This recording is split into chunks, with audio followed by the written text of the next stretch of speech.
Alright, magandang umaga muli sa ating mga taga-subaybay. Palit ulo mga kaibigan, dating old model. Palit tayo ng modelong ulo. Ngayon, ang problema guys, wala na tong computer box. Wala na rin siyang module sa airbag. Kaya ito, naisip natin, palitan natin ng manual na airbag. Tapos yung una, kinonvert natin sa kaliwa.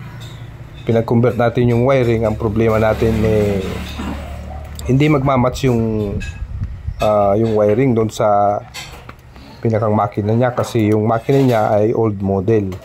Tapos itong nabiling ulo ay modelo.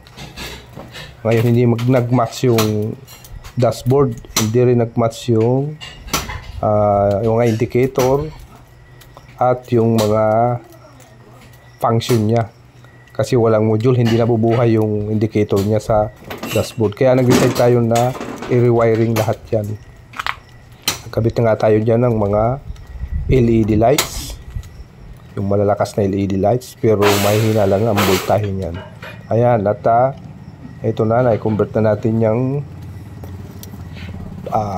sa double cab, sa cab suspension. Ayan. At pinagana na rin natin yan yung side mirror wiper at yung sa tubig. Pero yung sa temperature niya ay mechanical natin. Hindi na natin kinonvert yung wiring niyan. Talagang general wiring yung ginawa natin dyan guys. At para walang dugtong. Galing sa huli hanggang sa una ay pinalitan natin ng solid na wiring, walang putol. Kaya kumunti lang yung wiring. Kasi kung pagkaganahin ko pa yung original na wiring, ayan yung dating wiring niya.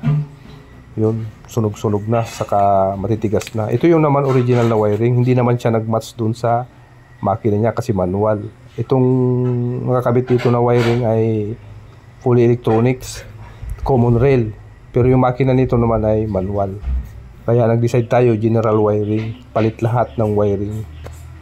Kaya hindi na tayo nag-convert dyan ng wiring. Talagang sariling design natin yung ginawa natin yan na wiring. Kinuha ko lang yung mga switch, mga sensor. Tapos naglagay tayo ng battery relay para nakahiwalay.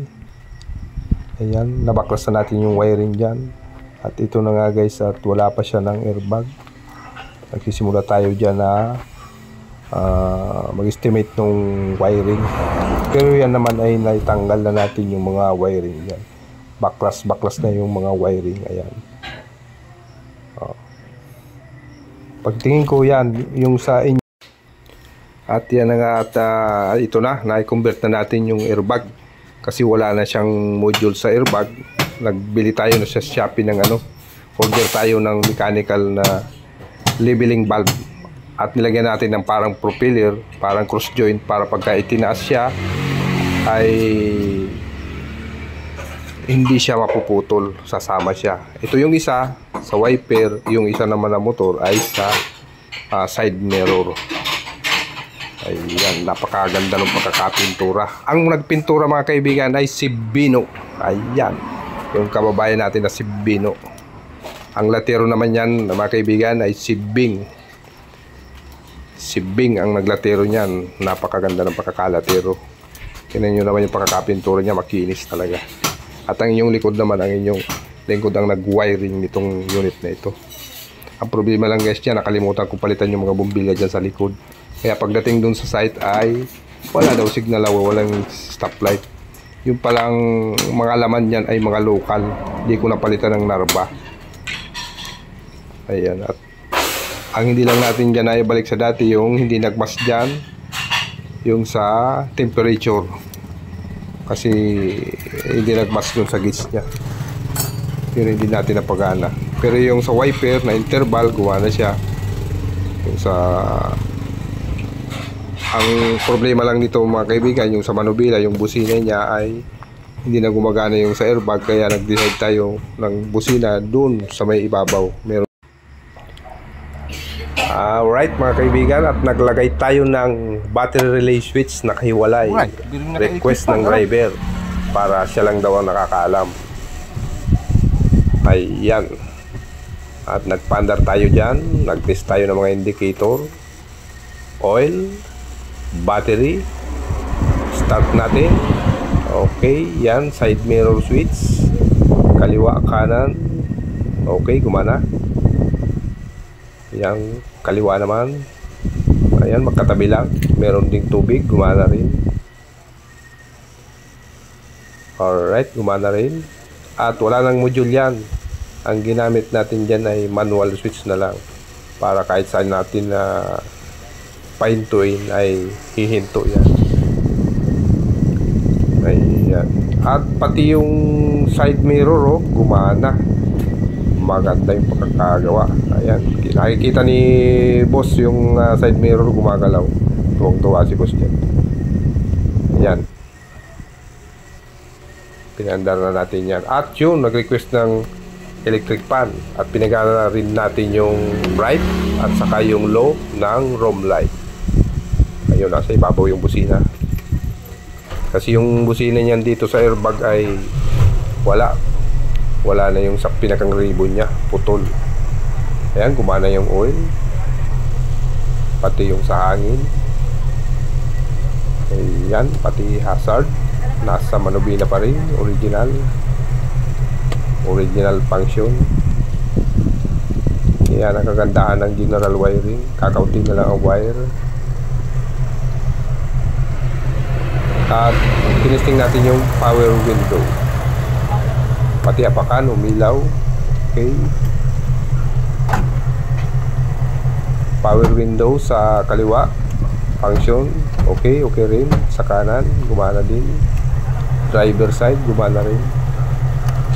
All goods mga kaibigan.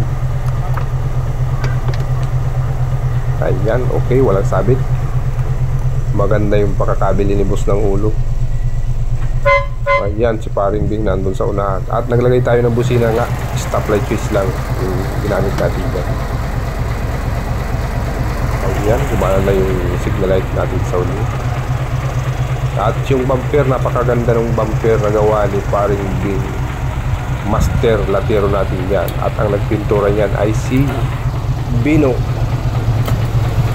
si Cabino. At shoutout din sa ating financier dyan, si Boss Morales. Dito yan sa Dait buy and sell. At meron din mga nagpapagawa kay boss dito, yung mga nagugustuhan yung unit, yung mga walk-in. Minsan nakikita nila yung mga gawa, dito rin sila nagpapagawa na sa loob lang yan ng subdivision dito sa Dait, Camarines Norte. Ayan, napakakinis ng pintura mga kaibigan. Ang logo ng kumpanya nila ay RM, Ronald Morales Motorworks. Eto na, walang module yung airbag, kaya naglagay tayo ng conversion. Merong leveling valve at may cross joint para pag tinas natin yung ulo, hindi mapuputol yung. Alright mga kawiring, maraming salamat sa pagsubaybay sa aking channel, Torres the Electrician. At huwag pong kalilimutan i-subscribe ang aking YouTube channel. At marami tayong mga reels.